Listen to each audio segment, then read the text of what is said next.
Assalamu alaikum beta. Hope you all are fit and fine. Today we are going to start exercise 3.2 question number 17. अब question number 17 में आपको just equation of line number 1, line number 2, 3 and 4 आपको given है, ठीक है। तो equation number 1 आपकी जो है वो ये है, 2 ये है, 3 ये है, 4 ये चारों साइड्स की इक्वेशन दी गई है एक पैरेललोग्राम की, और कहा गया है कि जो भी इसका एरिया आएगा वो ये आना चाहिए, ठीक है।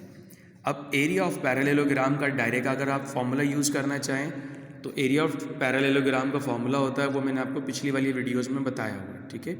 और अगर आप चाहते हैं एरिया ऑफ ट्राइंगल के फॉर्मूले से इसको सॉल्व करें तो भी हो सकता है, ठीक है। आज हम इसको एरिया ऑफ ट्राइंगल के फॉर्मूले से सॉल्व करते हैं। इसमें क्या होता है कि अगर किसी भी क्वाड्रिलेटरल को अगर मैं दो हिस्सों में डिवाइड कर देता हूँ, जैसे रेक्टेंगल है या पैरेललोग्राम है, स्पेशली ये दोनों के लिए, तो ये दो ट्राइंगल बन जाएंगे, ठीक है। डायगोनली इसको मैं कट कर देता हूँ तो एक ट्राइंगल ऊपर बन गया और एक ट्राइंगल नीचे बन गया। अगर मैं एक ट्राइंगल का एरिया निकाल दूँ, ठीक है, तो उसको अगर मैं मल्टीप्लाई कर दूँ यानी कि डबल कर देता हूँ, ये पूरे पैरेललोग्राम का एरिया निकल जाएगा, यानी कि दोनों ट्राइंगल्स का एरिया एक्चुअली ये एरिया ऑफ दिस पैरेललोग्राम है, ठीक है। अब आपको करना है क्या है, सबसे पहले मैं इस नीचे वाले ट्राइंगल का एरिया निकालता हूँ, ठीक है। अब इस नीचे वाले ट्राइंगल का एरिया के लिए आपको 3 वर्टेक्सेस गिवन होना चाहिए, वर्टेक्स ए, बी और सी। अब आपको वर्टेक्स ए निकालना है तो इक्वेशन नंबर 1 और 4 को दोनों को साइमल्टेनियसली सॉल्व करेंगे तो आपका रिजल्ट ए निकल जाएगा। और अगर बी निकालना है तो 1 और 2 इक्वेशन को सॉल्व करेंगे साइमल्टेनियसली तो बी निकल जाएगा। और अगर सी निकालना है तो 2 और 3 से निकलेगा। क्लियर है यहाँ तक?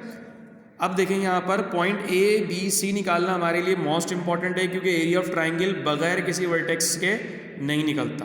तो अब हम देखते हैं वर्टेक्स इसकी हेल्प लेते हुए, ये चारों इक्वेशंस की हेल्प लेते हुए हमने क्या करना है, इक्वेशन से वर्टेक्सेस निकालना है। चले आए देखते हैं ज़रा। जी जनाब, तो देखें 4 पॉइंट ए पॉइंट निकालने के लिए 1 और 4 की हेल्प लेंगे। तो 1 और 4 को हमने साइमल्टेनियसली सब्ट्रैक्ट कर दिया। सब्ट्रैक्ट क्यों किया है? क्योंकि इनके दोनों के साइन सेम थे।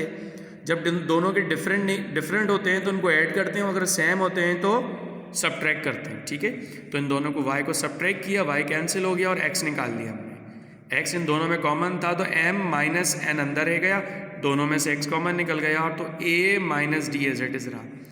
हमने x को इधर रखना और इन दोनों को उधर ले जाना है, तो ये नेगेटिव हो जाएगा और ये पॉजिटिव का हो गया, ठीक है, वहाँ जाकर।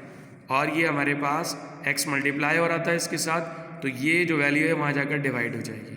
तो ये हमारे पास x की वैल्यू निकल गई। अब हमें क्या निकालना है, y की वैल्यू निकालनी है। तो इसको उठा के इन दोनों इक्वेशन में से किसी एक इक्वेशन में पुट कर देते हैं। तो हम इसको उठा के सिंपल इक्वेशन है 1, तो 1 में पुट कर देते हैं। तो x को यहाँ पर इस जगह पर हमने क्या किया, यहाँ उठाकर पुट कर दिया, देख सकते हैं, ठीक। और इनका फिर एलसीएम लेंगे। एलसीएम लेने के बाद एलसीएम कैसे लिया जाएगा, m को इन दोनों से मल्टीप्लाई किया होता है, md हो जाएगा या dm कह दें और am कह देते हैं, ठीक है। इसको इससे मल्टीप्लाई करेंगे तो ये हो जाएगा am प्लस का और माइनस का am, तो am से am कैंसिल हो गया और ये वैल्यू बच गई, ठीक है। अब हमने करना है क्या है, तो ये हमारे पास y की वैल्यू निकल गई और पहले हमने क्या निकाली थी, x की वैल्यू। तो इन दोनों से पॉइंट तैयार हो गया, पॉइंट A। क्लियर है यहाँ तक?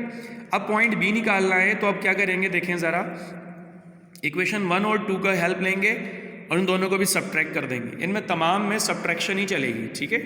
क्यों? क्योंकि तमाम y पॉजिटिव है।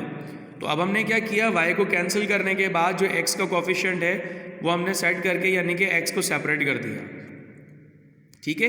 ये भी वही काम किया हमने। अब इसको उठाकर इक्वेशन नंबर कौन से में पुट कर देंगे, जो आपकी मर्जी है। इसको 1 में पुट करना चाहें तो 1, ये 2 में पुट करना चाहें तो 2। 1 इक्वेशन नंबर 1 आसान लग रही है मुझे, तो मैंने इसमें पुट कर दिया। आप अगर इक्वेशन नंबर 2 में भी पुट करेंगे तो भी आपका रिजल्ट सही आना चाहिए, ठीक है। तो अब हम क्या करते हैं, ये x इक्वेशन नंबर 1 में पुट करते हैं और 1 में पुट करने के बाद कुछ ऐसी कंडीशन हो जाएगी 1 में पुट करने के बाद। फिर इन दोनों का एलसीएम लेंगे, कैलकुलेशन करेंगे, y निकल गया। तो x पहले निकल गया था, y ये निकल गया। तो अब हम क्या कहेंगे, ये पॉइंट B निकल चुका है, ठीक है। अब पॉइंट C निकालना है।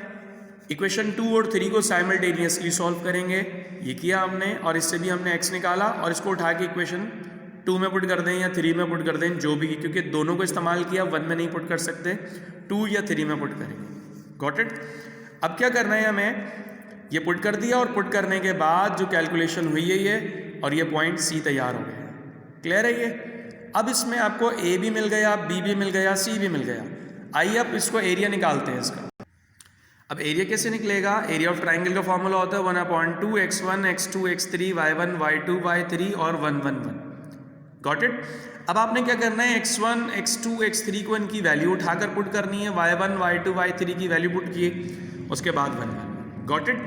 अब आपने क्या करना है, 1/2 एज इट इज रहेगा और इसको एक्सपेंड कर देना है। ये डिटर्मिनेंट है, इस डिटर्मिनेंट को कैसे एक्सपेंड किया जाता है मैंने आपको पहले भी समझाया हुआ है कि पहले नंबर को उठाया हमने और इसकी रो और कॉलम आपने छुपा दी। ये तो ये 4 नंबर बचे, एक ये एक ये एक ये और ये, इन चारों को हमने ऐसे लिख दिया। ठीक है, इनको हमने मल्टीप्लिकेशन कर देंगे इसकी। अब आप दूसरी जो चीज़ है, इसी तरह से हमने पूरी कैलकुलेशन की।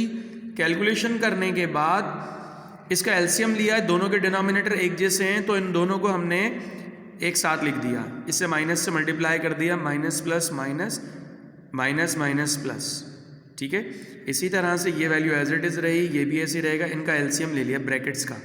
जब तमाम वैल्यूज़ का ब्रैकेट का एलसीएम लिया तो कुछ वैल्यू कट रही थी इसमें, ठीक है, कुछ टर्म्स कट रही हैं और कुछ नहीं कट रही, तो ये कंडीशन हो गई। और ये करने के बाद आपको सॉल्यूशन की, ठीक है, थोड़ा सा मिक्सअप हुआ है ये, इसको कोशिश कीजिएगा समझने की। ठीक है, तो ये आपकी कंडीशन बन गई। अब आपने देखें ये सारे कैंसिलेशन करने के बाद जितना भी था ये, तो ये कंडीशन आ गई। अब करना है क्या है, इसको अगले स्टेप में देखते हैं। अच्छा, अब क्या करना है, इन दोनों में से बी डी को इन दोनों में से कॉमन लेना है, ए डी को इन दोनों में से कॉमन लेना है, बी सी को इन दोनों में से कॉमन लेना है और ए सी को इन दोनों में से कॉमन लेना है। ठीक है, तो फिर ये कंडीशन कैसी बन जाएगी, देखें इस तरह से हो जाएगी। क्या हो रहा है ये देखें, ये कॉमन लेने के बाद ये कंडीशन बन गई। और अब इसमें देखें जो ब्रैकेट के अंदर जो वैल्यूज़ नज़र आ रही हैं ये दोनों सब में एक जैसी हैं, तो m माइनस n सब में मैच हो रहा है, तो इन सब में से कॉमन ले लिया। कॉमन लेने के बाद ये कंडीशन बनी और ये m माइनस n था, ये n माइनस m है, तो ये दोनों अभी तो फिलहाल कैंसिल नहीं हो सकते, तो इसको अभी हम रुक देते हैं। ठीक है, अब करना है क्या है, जो हमने कॉमन लिया अंदर कुछ वैल्यू बची हैं, ये बची। अब इन दोनों में से d कॉमन निकल रहा है तो d ले लिया और इन दोनों में से c कॉमन निकल रहा है। ठीक है, तो b माइनस a दोनों में मैच हो रहे हैं तो इन दोनों को एक दफ़ा लिखेंगे और d माइनस c एक दफ़ा लिख देंगे। ठीक है, ये वैल्यू और ये वैल्यू बन गई। ठीक है, अब करना है क्या है, अब इन दोनों को सेम बनाना है, तो इसमें से मैं क्या कॉमन ले लेता हूँ, माइनस कॉमन ले लेता हूँ। ठीक है, तो ये सेम बन जाएगा और इसमें से भी एक दफ़ा माइनस और कॉमन ले लूँगा तो ये d माइनस सी है ना, तो c माइनस डी हो जाएगा अकॉर्डिंग टू क्वेश्चन में d माइनस सी नहीं चाहिए हमें, c माइनस डी चाहिए। ठीक है, और इन सब में से हमने माइनस कॉमन ले लेना है। अब इसमें से माइनस कॉमन लिए ये आ गया, इसमें से माइनस कॉमन लिया ये आ गया, और ये माइनस का a था तो मैंने इसको पहले लिख दिया और इसको बाद में लिख दिया। ठीक है, इसमें से भी कॉमन लिया। क्लियर हो गई यहाँ तक बात? अब हम क्या करेंगे, इसमें से m माइनस n नहीं चाहिए, n माइनस m चाहिए, तो इसमें से हमने माइनस कॉमन लिया अंदर ही और स्क्वायर की वजह से वो माइनस अंदर से पॉजिटिव हो गया, 2 ये ब्रैकेट बचा। अब ये इस पे स्क्वायर था तो इसको दो मरतबा लिख सकते हैं। ठीक है, अब ये 2 मरतबा इस तरह से लिखा जाएगा और उसके बाद एक n माइनस m में से कैंसिल हो गया, ये a minus B C minus D upon ये वैल्यू बच गई, ये कंडीशन हो गई। ठीक है, तो हमें क्या करना है, ये एरिया ऑफ ट्राइंगल निकला है लेकिन हमें चाहिए एरिया ऑफ पैरेललोग्राम, तो एरिया ऑफ पैरेललोग्राम मालूम करने के लिए इसको 2 से मल्टीप्लाई कर देंगे। देखते हैं, देखें, एरिया ऑफ पैरेललोग्राम निकालने के लिए एरिया ऑफ ट्राइंगल को 2 से मल्टीप्लाई कर दिया, 2 से 2 कैंसिल, और ये जो रिजल्ट बना है यही हमें स्क्वायर चाहिए था। ठीक है, और ये एरिया ऑफ पैरेललोग्राम ABCD इतने स्क्वायर यूनिट्स में लिखा है। अच्छा, इसका यूनिट क्या होता है, इसको किस में मेजर करते हैं, स्क्वायर यूनिट में। ठीक है, तो ये इसका एक तरीका है